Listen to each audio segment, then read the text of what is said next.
6:15 बजे प्रोसेशन का जो पिछला हिस्सा है, आगे का हिस्सा निकल गया था, तो पिछला हिस्सा है वहाँ पे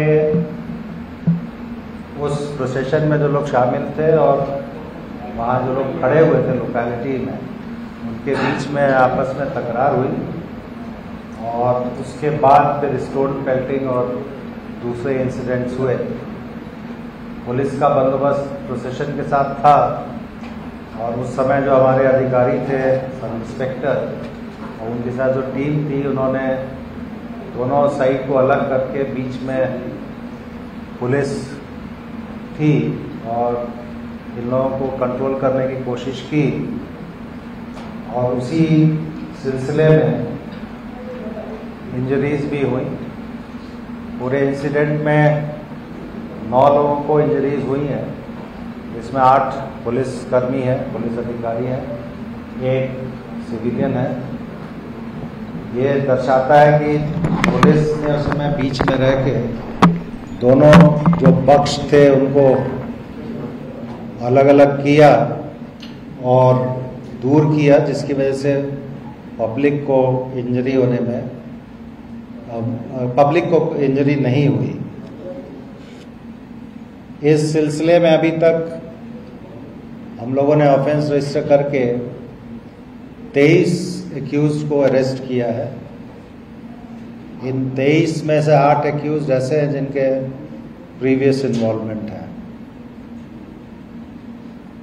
सीसीटीवी फुटेज और दूसरा जो डिजिटल एविडेंस अवेलेबल है उसके एनालिसिस चल रही है। उसके आधार पे अभी कुछ और लोगों को आइडेंटिफाई किया गया है जिनकी धरपकड़ की जाएगी और कस्टोडियल इंटरोगेशन किया जाएगा। 3 फायर आर्म्स सीज किए हैं और 5 सोर्ड्स सीज की गई हैं। ये केस क्राइम ब्रांच को इन्वेस्टिगेशन के लिए सौंप दिया गया है। उसी सिलसिले में आज 4 फॉरेंसिक टीम्स एफएसएल से सीन ऑफ क्राइम का विजिट किया है और सैंपल्स वगैरह कलेक्ट किए गए हैं। Social media, video footages, digital evidences, इन सब को कलेक्ट करके एनालिसिस करके इस केस की हर एंगल से तफ्तीश की जाएगी और कोशिश की जाएगी कि इसमें कोई भी आरोपी, चाहे वो प्रत्यक्ष रूप से उसने पार्टिसिपेट किया हो या परोक्ष रूप से पार्टिसिपेट किया हो, छूटे नहीं। इसके अलावा हमारी जो इंटेलिजेंस फ्यूजन और स्ट्रैटेजिक ऑपरेशंस यूनिट है स्पेशल सेल में, उसको ये जवाबदारी दी गई है जितने भी डिजिटल एविडेंसेस हैं उनका डिटेल्ड एनालिसिस करके एविडेंसेस कलेक्ट करें और इस केस में जो भी लोग शामिल हैं उनको आइडेंटिफाई करके उनके खिलाफ लीगल एक्शन लिया जाए।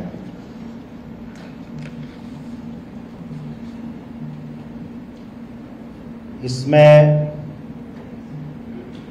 मैं इस फोरम से आपको बताना चाहूँगा कि इन्वेस्टिगेशन काफ़ी डिटेल्ड होगा, थरो होगा और चूँकि क्राइम ब्रांच को इन्वेस्टिगेशन की जवाबदारी दी गई है, उन्होंने करीब 14 टीम्स बनाई हैं जो हर एंगल से इस केस का इन्वेस्टिगेशन करेंगे।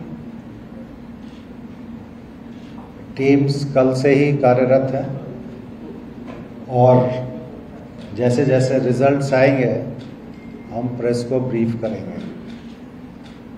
मैं एक चीज़ और कहना चाहूँगा, सोशल मीडिया के माध्यम से कुछ लोग प्रयास कर रहे हैं कि वातावरण सुधरे नहीं। सोशल मीडिया एनालिसिस हमारे यहाँ हो रहा है और अगर ज़रूरत पड़ेगी तो जो लोग गलत इन्फॉर्मेशन, मिस इन्फॉर्मेशन या रॉन्ग इन्फॉर्मेशन फीड कर रहे हैं जिसकी वजह से वातावरण सुधरता नहीं है या बिगड़ता है तो उनके खिलाफ भी उचित कानूनी कार्रवाई की जाएगी। मेरी जनता से अपील है कि अफवाहों के ऊपर ध्यान नहीं दें। अगर कोई फैक्ट्स वेरीफाई करना है, कंट्रोल रूम को आप संपर्क कर सकते हैं या हमारे सीनियर अधिकारी को संपर्क कर सकते हैं, जिनको ये सूचना है कि आपको सही जानकारी उपलब्ध कराएं।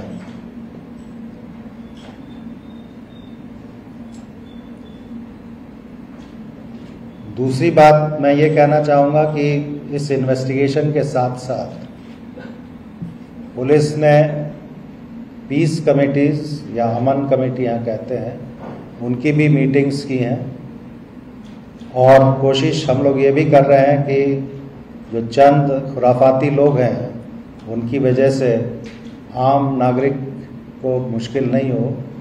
पीस कमेटी के माध्यम से भी शहर में खास करके सेंसिटिव एरियाज़ में शांति स्थापित करने का पूरा प्रयास पुलिस की तरफ से किया जा रहा है। पहले भी पीस कमेटी की मीटिंग्स हुई है, आज ये इंसिडेंट हुआ उसके पहले भी, और अभी भी होती रहेंगी, क्योंकि हमें ये मालूम है कि इस तरह के इंसिडेंट्स में जो शरारती तत्व हैं वही भाग ज़्यादा लेते हैं। आम पब्लिक जो है उसका कोई इंटरेस्ट ऐसे इंसिडेंट्स में नहीं होता है। तो हर एक कम्युनिटी के लीडर्स को संगठित करके डिफरेंट एरियाज़ में ये पीस कमेटी की मीटिंग्स भी हम लोग कर रहे हैं, ताकि जल्दी से जल्दी नॉर्मलाइज हो सिचुएशन। CAPF के एडिशनल फोर्सेस मांग के हमने डिप्लॉय किए हैं।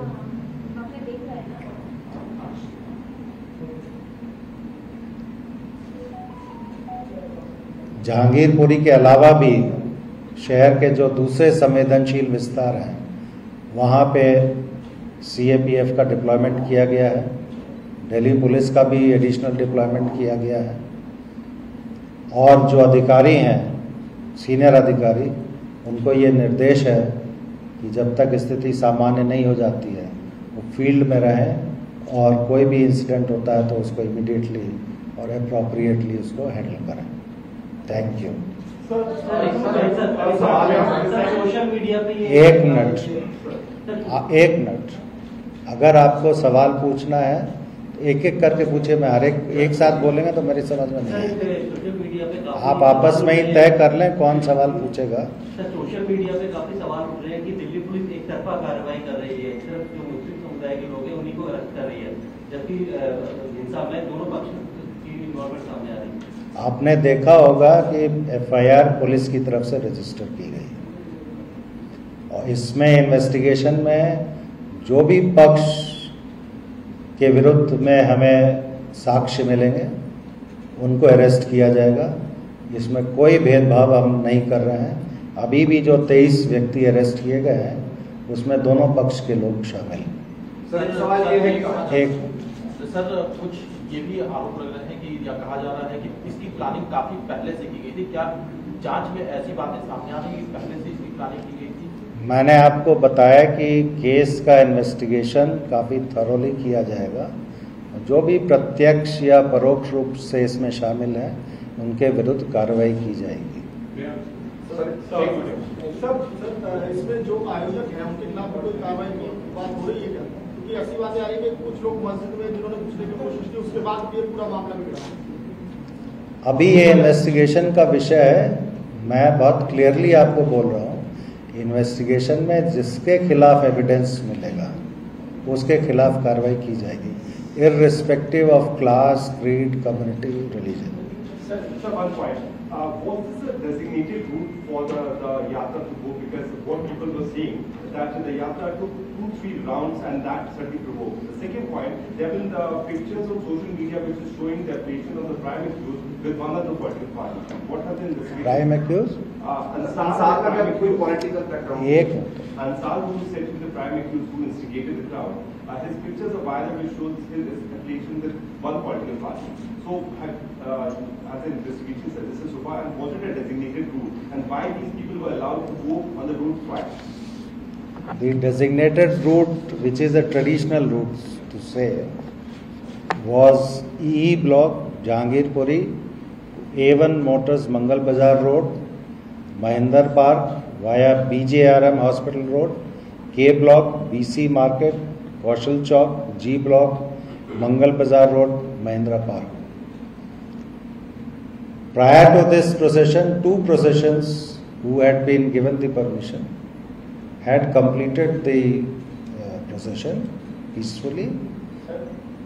Just a second, let me complete it. Your second question was about the allegiance of a particular accused with a particular political party. We go by the evidence. We will take appropriate and effective legal action against anyone who is found involved in the incident. And our investigation is subject to the scrutiny of the court. So there is no discrimination. So, do you see any pattern among the forensic? Was there any anticipation of this kind of action? Because intelligence branch, like your intelligence branch, had also given some verbal communication about this kind of. Now this, listen, this Ram Navami, the processions took place. Hanuman Jayanti processions are being taken out.